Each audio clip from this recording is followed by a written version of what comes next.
the glory of all lands, yet ceding its glory to the powerful forces of erosion.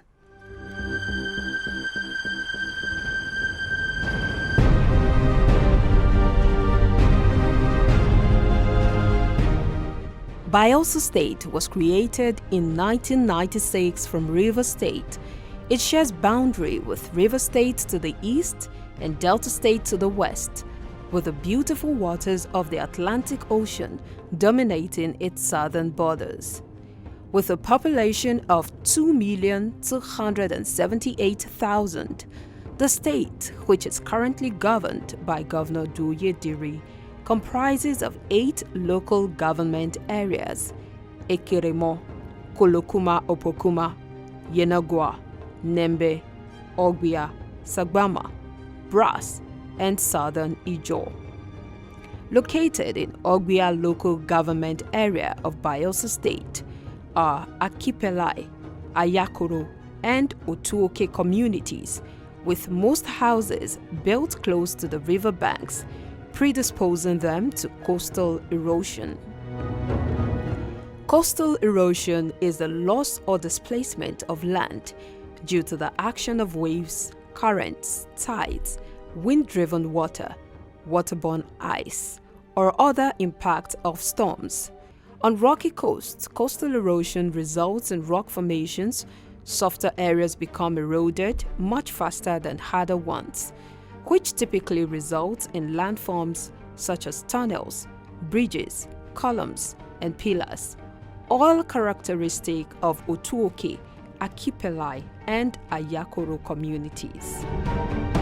According to the 2017 audit report of the Federation, a contract was awarded during former President Goodluck Jonathan's administration on March 22, 2012, by the Nigerian Ports Authority to control the shore erosion crisis in these 3 communities. The contract, awarded to Kakata Group for 7.5 billion naira, was scheduled to be completed within 14 months. Although findings from 2017 audit report of the Federation revealed that 4.2 billion naira was paid to the contractor as at 11th November 2015, the audit report also showed that the contractor had long abandoned the project and vacated the project site. Following this report, Paradigm Leadership Support Initiative (PLSI) visited the communities in March 2020 to carry out an independent assessment of the 7.5 billion naira contract awarded to Kakata Group, as well as find out the impact of the erosion on the communities. The contract that was awarded by the Nigerian Ports Authority to Kakata Group was to go, to visit the project site and to see for ourselves exactly the state of things, which we did in March, 2020. We then, went into the 3 communities, Akipelai, Ayakoro, and Otuoke. We saw the devastation, caused by this erosion menace. And then we also spoke with community members who expressed their disappointment on how government, has handled the project basically. And then the fact that, the contractor has not been accountable, whether to government or to the people who are supposed to benefit from this project. But more importantly is that we also held community engagement meetings with these 3 communities, and that held in August 2020. And during that meeting, what we could say was the consensus was that the people wanted government to ensure that the contractor returns to the site, completes the project, and help the community to overcome the devastation and then the pain that the communities are going through.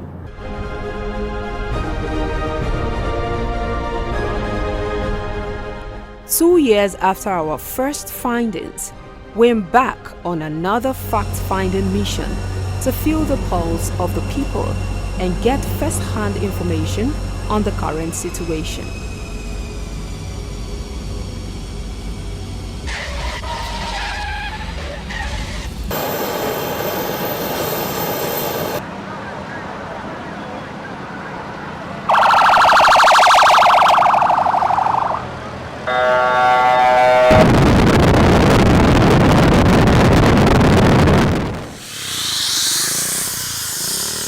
Our first port of call was Otuoke community, home to former Nigerian President Goodluck Jonathan. It was a fascinating way to start our investigation as we joined some indigents singing and dancing at a burial procession, a dance we later discovered to be the Agaba dance.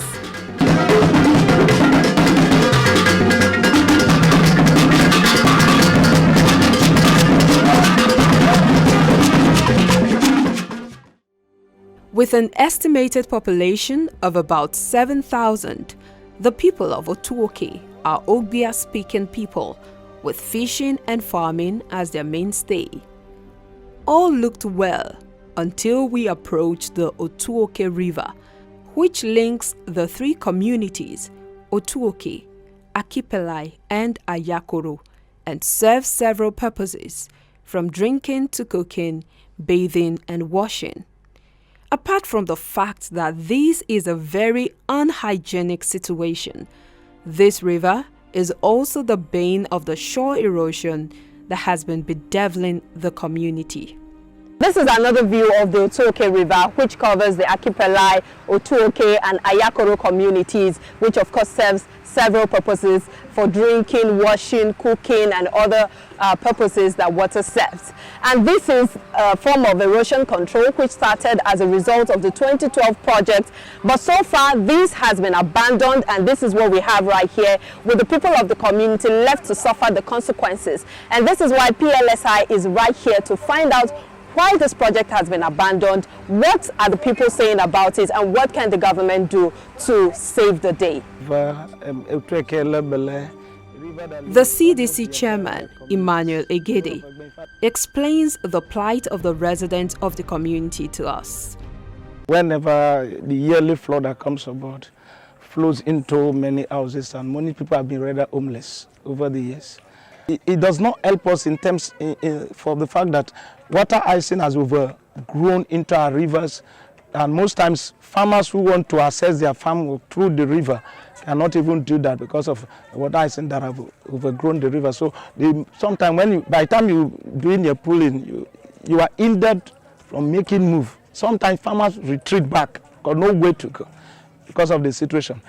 During the flood season, because of the two major seasons, during the flood season, it becomes even more terrible. He also appeals to the government and relevant agencies to do the needful. We want the government and whatever agency, whatever means, to come on board to see that this project come to a limelight, a finishing point. The youth president, Okay Ephraim, tells us how the 2012 flood displaced many residents who had to relocate to other places like Yenagua. This project has affected us very high because during the flood of 2012, it's almost the whole community packed. Some of us who packed to Yenagua, some of us who packed to neighboring communities because of the excess flood. Just like the one of 2020, the same thing is almost the whole community packed. During the flood period, the fish that are supposed to remain within the track of the river, they will enter inside the forest and they can't find them. The flood normally goes in our farms, destroy our farms, destroy our crops, mostly the cassavas, the plantain. Then mostly those who have the palm, you cannot go to your palm farms because of the water.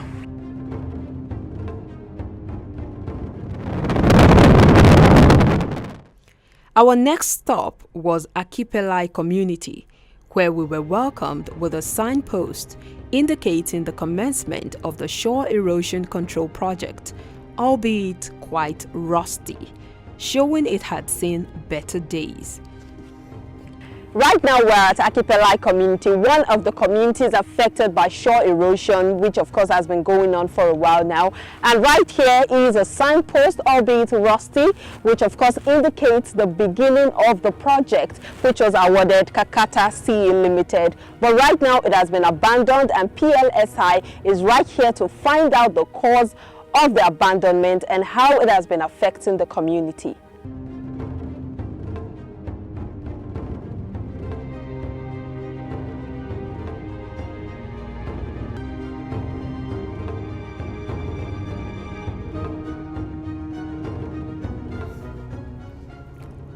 Just like Otuoke, Akipelai people are Ogbia-speaking people, with fishing and farming as their mainstay. Their population is estimated at about 5,000.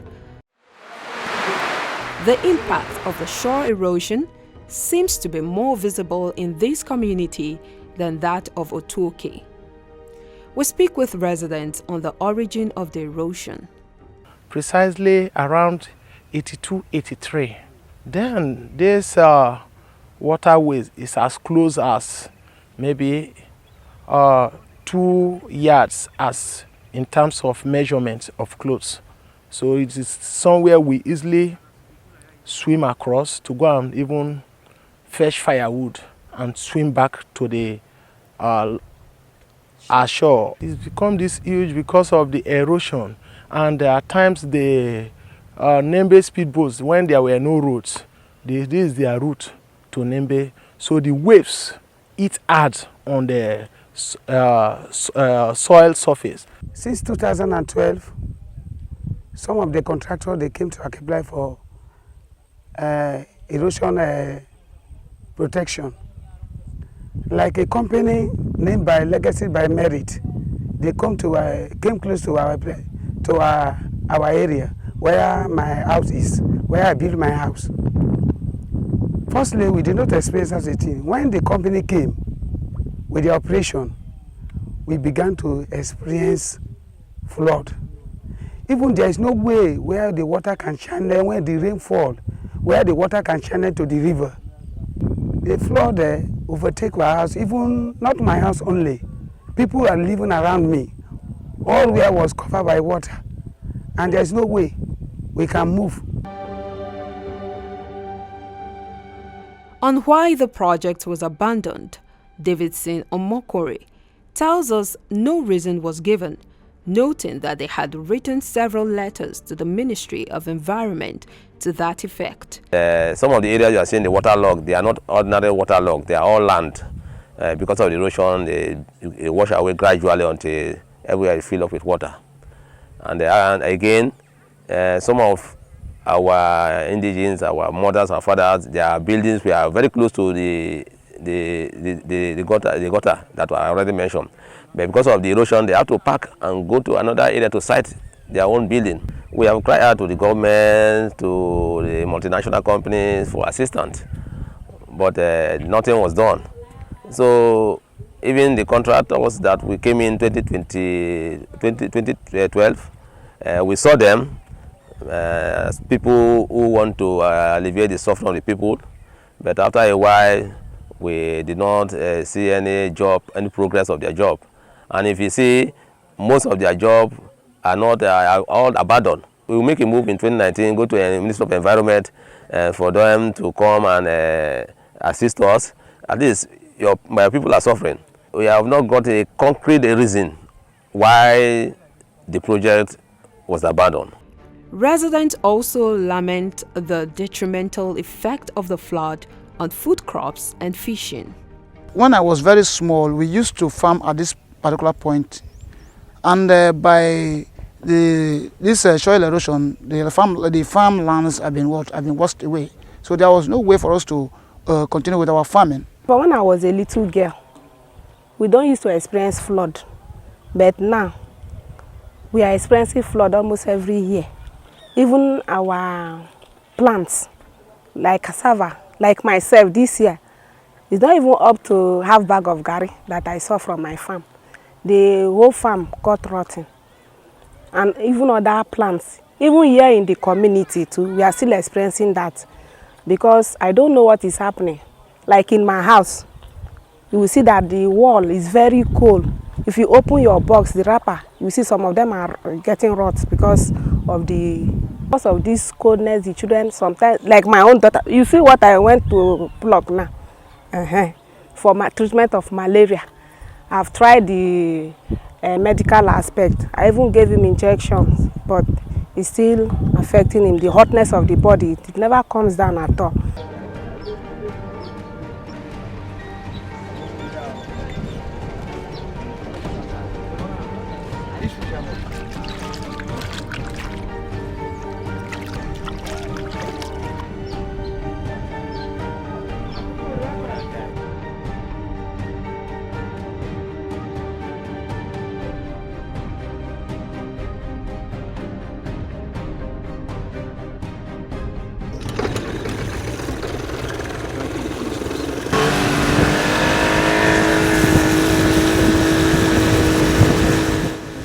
trip to Ayakoro was an eventful one as we sailed across the Ayama River to reach the shores of the community.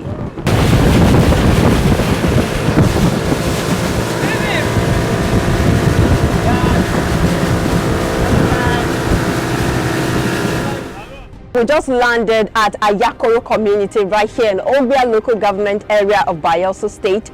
And what you see right here is the Ayama River, which of course is one of the shore erosion problems that they are facing. And while coming, we just saw the shore erosion control work that has been done as a result of the project, which was awarded during former President Goodluck Jonathan's administration. So we're here to hear from the people. How do they feel about the abandoned project? What do they want from the government? And how can we work together to make things better? The Ayakoro community is majorly a palm oil producing and farming community with Ogbia as their native language. Their population is estimated at about 15,000. The paramount ruler, His Royal Highness Righteous Inegbaga, takes us down memory lane with the tragic story of how they were displaced from their old settlement due to the flood. Far back in our old settlement, which is diametrically opposite this new site, Ayakoro community settled there in Aziz. And the erosion was terribly disturbing the settlement as of the time. And as a result of the erosion, there was no permanent structure. For fear of being eroded, people feared to put up permanent structure like block buildings. So the leaders for that time, His Royal Highness Nathan Ogbuku Irioso, was then the paramount ruler. He met his cabinet and the entire community took a decision to look for a new site. As a result, they hired the services of a trained surveyor, one Abraham of that time, and survey the new place where we are today. After being surveyed, the taxable adults have been allocated to a plot. The plot was located to the taxable adults. They did this in order to free the community from the menace of the erosion. That was exactly 1958, February 12, 1958. The entire community dislodged itself to this new settlement. It was I would say, it's so dramatic at the time of cross over to the new site. So we settled here, this new site, as a result of the perpetual erosion disturbing that old site. And we thought we are free from the erosion, but we begin to experience it again, especially at the extremity of this community, southward. Erosion want to cycle this community, chopping inside around the community. Unfortunately enough, God help us, and during Jonathan, the former president, His Excellency Dr. Goodluck Jonathan awarded the contract for shore protection, and it has actually started of the time, I think 2012. He started a good work coming, but unfortunately he could not finish the job when the government was brought to an end. And we're still experiencing this erosion problem, especially during flood. He also narrates how they've had to consistently move to a nearby dilapidated story building due to the flood. This house as deep as high as this level, I was always with fear during flood. This building, every part of this building is flooded during flood. That of 12, there's no way to manage here. I dislodged my family to stay in a dilapidating story building. But these subsequent years, I couldn't go there again for fear of the nature of the building.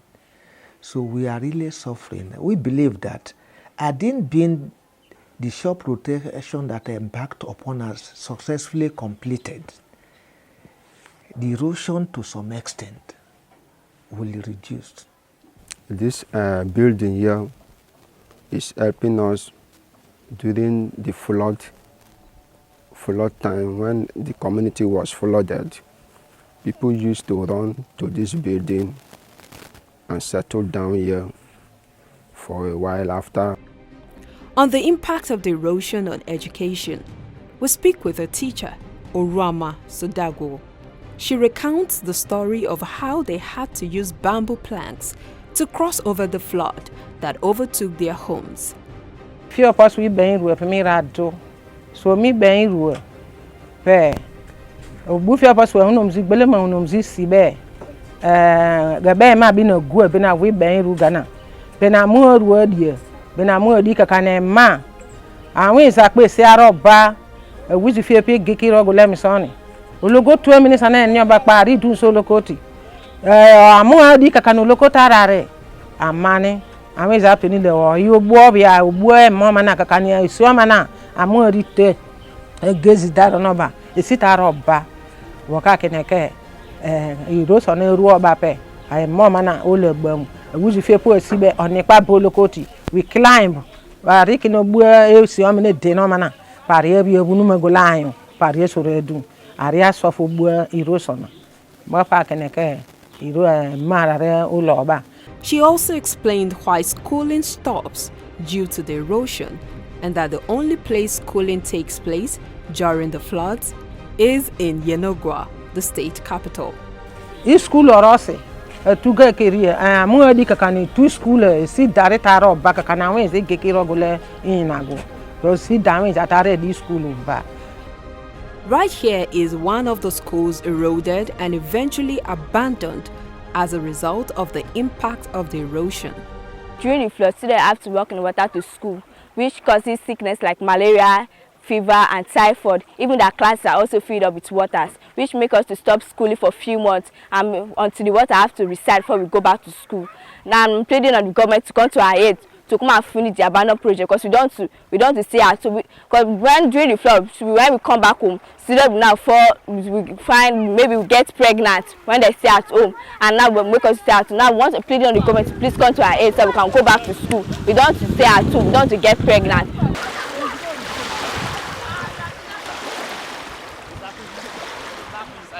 Grace Peter, a hairdresser, tells us how the erosion is affecting her and her unborn child.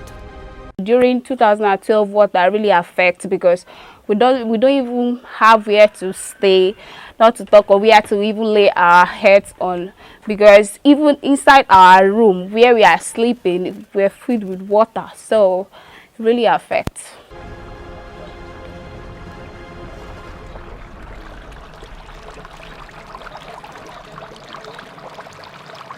On the impact of the erosion on women in the community and the palm cotton business, the women leader had this to say. During that September, from September, all this place will sink.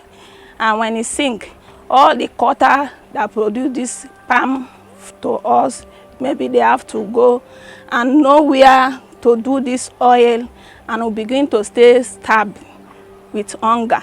When the erosion come, the food that we harvest, nowhere to keep, nowhere to stay.